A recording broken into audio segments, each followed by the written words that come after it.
केवल जे पश्चिम ओडिशा रे सीमित नुहे, देश और विदेशर कोण अनुकोण रे एहाकु धूमधाम रे पालन करुछंती पश्चिम ओडिशावासी। एही परिप्रेक्षी रे स्कॉटलैंड ठारे रहुतिबा प्रवासी ओडिया पारंपरिक ढंग रे एहाकु धूमधाम रे पालन करिसेंती। यूके स्कॉटलैंड रो ग्लासगो सहरर सेंट्रल कम्युनिटी हॉल ठारे महासमारोह रे पालन करा जायछि।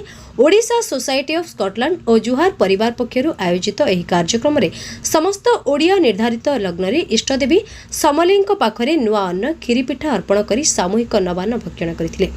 परे नुआखाई भेटघाट कार्यक्रम अनुष्ठित होइतिला।